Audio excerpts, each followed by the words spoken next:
Worst of the worst. Let's play. Come on, let's go. We were incredibly excited about the opportunity to do something different and immersive and unique. I had already seen VR at work, what could be accomplished, and because it's such an interesting visual spectacle, you can't help but be interested in it. Wow, Joel is like literally punching me. I've never seen anything like it. I've never experienced anything like it before. We had decided that based on where we felt like VR was going and the creative people that we had around us, that we can actually take that idea and exploit it into something much, much bigger. So what we did was we decided to do an experience unlike anything that anyone's ever seen before.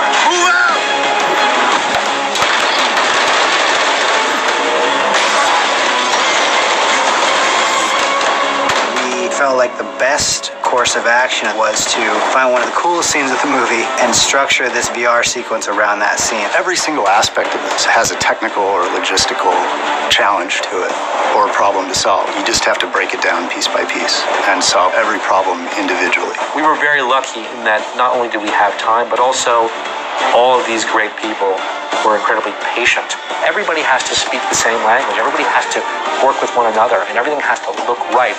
So we went ahead and we talked to Guy Norris, who's an incredible stunt coordinator and action unit director. And when we had the initial conversation with him, his eyes lit up. My son and I, Harris, have been working on VR for over 12 months ourselves, trying to get to an idea of, well, how can you really use this new technology? Guy Norris did an incredible job of choreographing these scenes. It was an epic, epic undertaking. The virtual reality work on Suicide Squad, it was the very first time in any major motion picture that there was real characters used.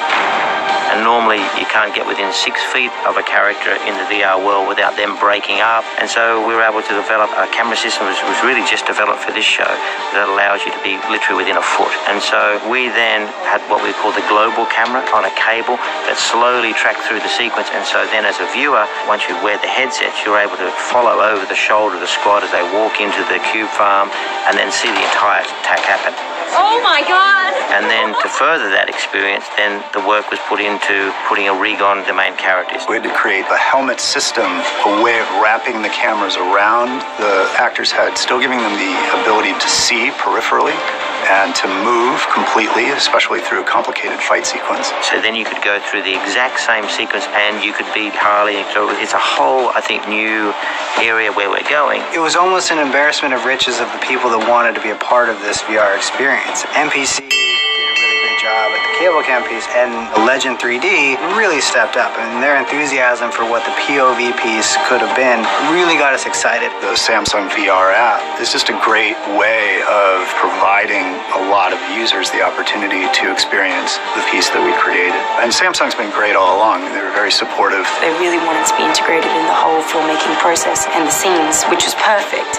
The whole experience just so much fun. I don't think you can have a more immersive experience than a VR experience. The second you take your goggles off and you look around and all of a sudden you're just sitting in your house or your office, you know, it leaves you wanting more. It leaves you wanting to get back to there.